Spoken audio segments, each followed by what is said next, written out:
Assalamualaikum warahmatullahi wabarakatuh.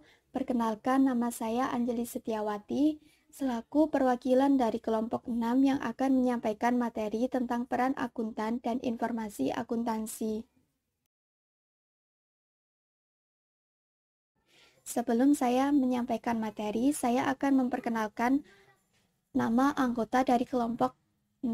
Yang pertama, Nivia Putri Anggraini, yang kedua Bila Safarina, yang ketiga Amelia Putri, yang keempat saya sendiri Anjeli Setiawati, yang kelima Aprilia Kartika Putri, dan yang terakhir Pramuji Rafli Arahman.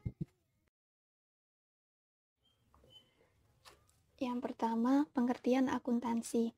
Akuntansi merupakan sistem menyeluruh untuk mengumpulkan, menganalisis, dan mengomunikasikan informasi keuangan kepada pemilik dan karyawan perusahaan, kepada publik, dan ke berbagai badan pemerintah atau pengawas.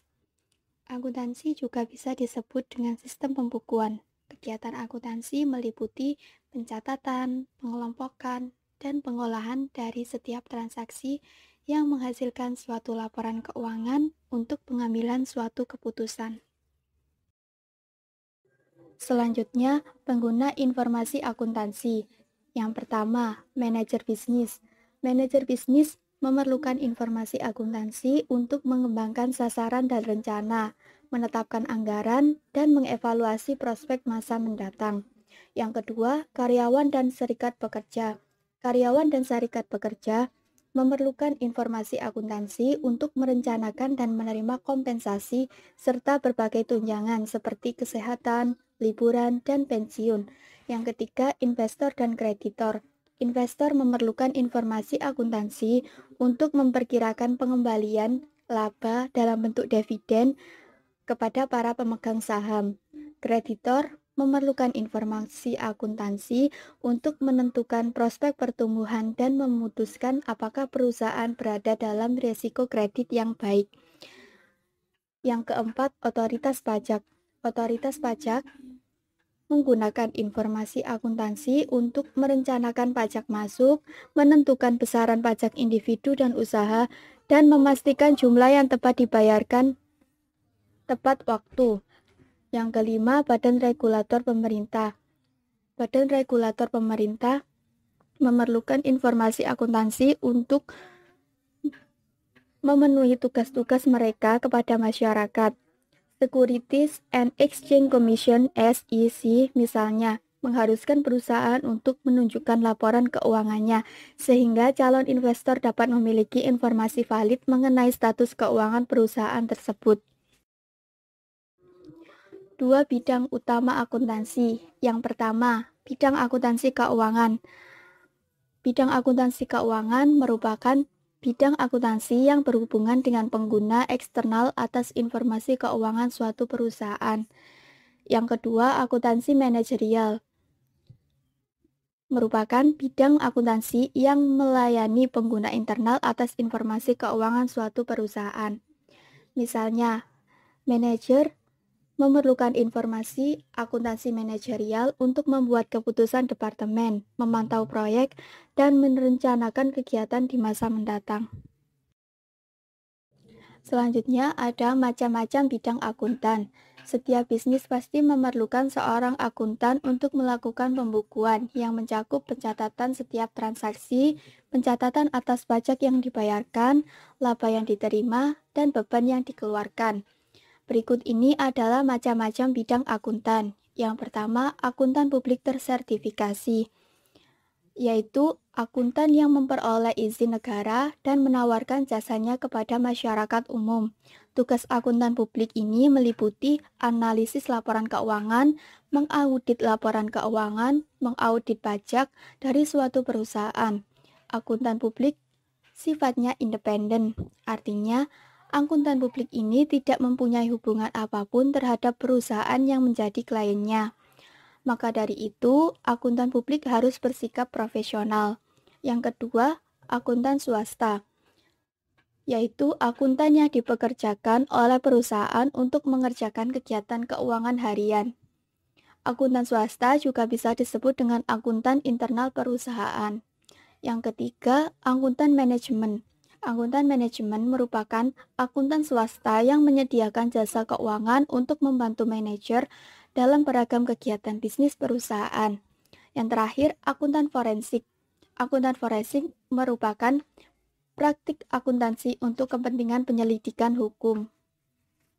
Akuntan forensik bisa saja dimintai oleh aparat penegak hukum, perusahaan asuransi, firma hukum, individu, dan perusahaan bisnis untuk membantu penyelidikan praktik akuntansi dan perkara hukum yang dilakukan oleh perusahaan, pelaku dari perusahaan, dan sengketa perdata.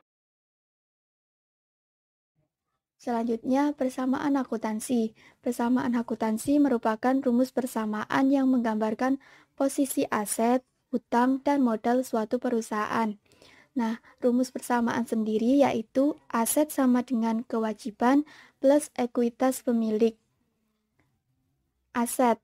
Aset merupakan sumber daya ekonomi yang diharapkan bermanfaat bagi perusahaan atau individu yang memilikinya. Kewajiban. Kewajiban bisa disebut juga dengan hutang, yaitu uang yang ditanggung perusahaan ke organisasi atau individu eksternal.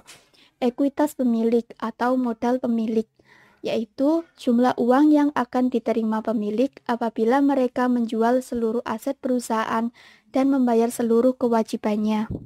Apabila aset perusahaan melebihi kewajibannya, maka ekuitas pemilik menjadi positif. Jika perusahaan bangkrut, pemilik akan memperoleh dana setelah menjual aset dan membayar seluruh kewajiban. Jika kewajiban melebihi aset, maka ekuitas pemilik menjadi negatif. Aset tidak mencukupi untuk menutup seluruh hutang dan perusahaan dinyatakan pailit. Laporan keuangan. Laporan keuangan merupakan salah satu dari beberapa jenis pelaporan yang merangkum status keuangan perusahaan kepada pemegang saham untuk membantu dalam pengambilan keputusan manajerial. Laporan keuangan terbagi menjadi 3. Yang pertama, neraca atau laporan posisi keuangan. Yang kedua, laporan laba rugi. Dan yang ketiga, laporan arus kas. Di slide selanjutnya akan dibahas lebih lanjut mengenai ketiga laporan keuangan ini. Yang pertama, yaitu laporan keuangan neraca. Neraca bisa juga disebut sebagai laporan posisi keuangan yang memuat informasi rinci mengenai aset, kewajiban, dan ekuitas pemilik suatu perusahaan. Komponen neraca yang pertama adalah aset. Aset merupakan harta yang dimiliki oleh perusahaan. Aset dibagi menjadi 3, ada aset lancar, ada aset tetap, dan aset tetap tak berwujud. Aset lancar. Aset lancar merupakan aset yang dapat digunakan atau dicairkan dalam kurun waktu kurang dari 1 tahun.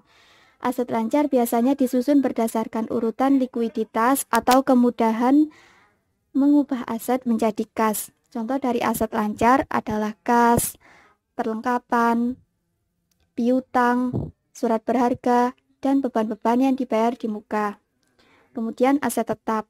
Aset tetap merupakan aset yang kegunaannya lebih dari 1 tahun.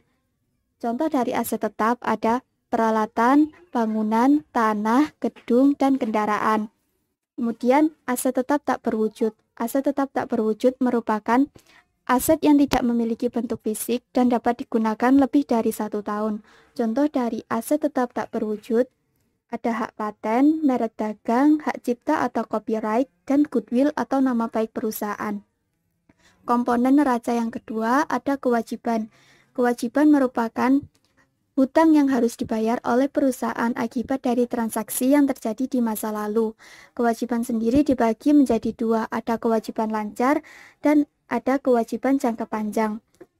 Kewajiban lancar yaitu hutang yang jatuh temponya kurang dari 1 tahun. Contoh dari kewajiban lancar adalah hutang usaha. Kemudian kewajiban jangka panjang, yaitu hutang yang jatuh temponya lebih dari 1 tahun. Contohnya hutang bank atau hutang hipotek. Komponen neraca yang ketiga ada ekuitas. Ekuitas merupakan hak pemilik atas harta perusahaan setelah dikurangi kewajiban. Ekuitas pemilik dibagi lagi menjadi modal disetor, dan laba ditahan. Modal disetor yaitu uang yang diinvestasikan dalam perusahaan oleh pemilik, sedangkan laba ditahan yaitu laba yang disimpan oleh perusahaan untuk kepentingan usaha ketimbang dibayarkan sebagai dividen.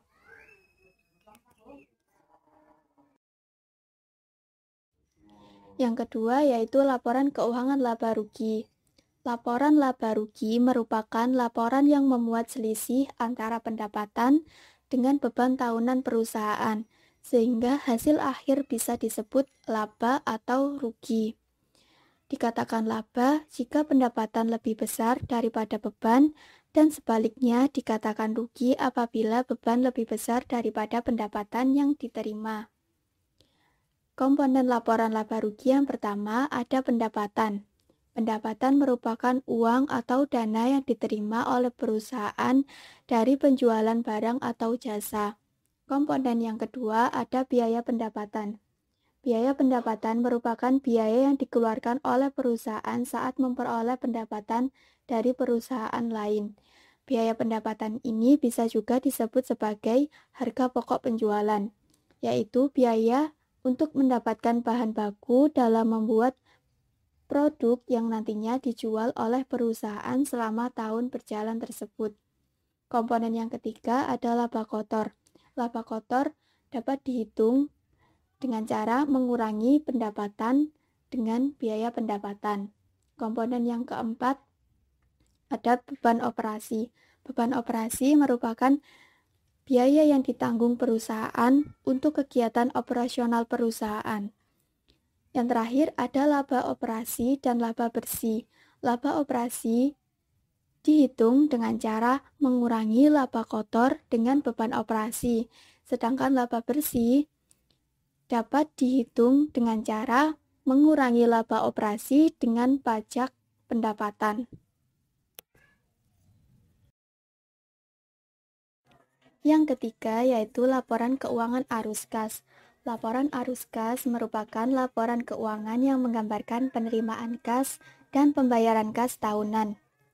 Laporan arus kas menunjukkan dampak kas dari 3 aspek, yaitu dari aktivitas operasi, dari aktivitas investasi, dan dari aktivitas pembiayaan. Dari aktivitas operasi, yaitu penerimaan atau pengeluaran kas yang digunakan untuk kegiatan operasional perusahaan. Misalnya, transaksi kas dalam pembelian dan penjualan barang dan jasa. Yang kedua, dari aktivitas investasi. Dari aktivitas investasi ini mencakup penerimaan dan pembayaran kas atas pembelian dan penjualan saham, obligasi, properti, peralatan, dan aset produktif lain. Arus kas dari aktivitas pembiayaan yang menunjukkan kas bersih dari seluruh kegiatan pembiayaan, yang meliputi arus kas masuk dari pinjaman atau penerbitan saham, dan arus kas keluar untuk pembayaran dividen dan pembayaran dana pinjaman. Selanjutnya, menganalisis laporan keuangan. Laporan keuangan menyediakan data yang pada gilirannya dapat mengindikasikan tren dan dapat diterapkan untuk menciptakan beragam rasio atau perbandingan angka. Rasio terbagi menjadi 3, yaitu rasio solvabilitas, rasio profitabilitas, dan rasio aktivitas. Rasio solvabilitas atau solvency ratios digunakan untuk mengukur resiko jangka pendek maupun jangka panjang, untuk mengukur kemampuan perusahaan dalam membayar hutangnya. Rasio profitabilitas atau profitability ratios digunakan untuk mengukur potensi laba. Investor menggunakan rasio profitabilitas ini untuk menentukan apakah harus membeli atau menjual saham perusahaan. Saat rasio tersebut naik, nilai saham bertambah karena investor menyadari bahwa perusahaan lebih mampu melakukan pembayaran dividen. Yang ketiga, rasio aktivitas atau activity ratios digunakan untuk mengevaluasi penggunaan aset oleh pihak manajemen. Peran etika dalam akuntansi. Yang pertama, tanggung jawab akuntan. Seorang akuntan harus mampu mempertanggungjawabkan atas laporan keuangan yang telah disusunnya. Yang kedua, kepentingan umum. Seorang akuntan harus komitmen terhadap profesinya dengan cara menghargai dan memelihara kepercayaan publik. Yang ketiga, integritas. Seorang akuntan harus melaksanakan seluruh kegiatan profesional dengan menitik beratkan pada integritas yang mencakup ketulusan dan kejujuran, sehingga mendorong tumbuhnya kepercayaan publik pada profesi mereka. Yang terakhir, prinsip kehati-hatian. Seorang akuntan harus menerapkan prinsip kehati-hatian melalui peningkatan profesional, mematuhi standar etika, meningkatkan kompetensi pribadi dengan cara melanjutkan pendidikan akuntansi, dan meningkatkan kualitas jasa. Sekian penyampaian materi dari kelompok 6. Saya mohon maaf apabila ada kesalahan atau kekurangan. Terima kasih. Wassalamualaikum warahmatullahi wabarakatuh.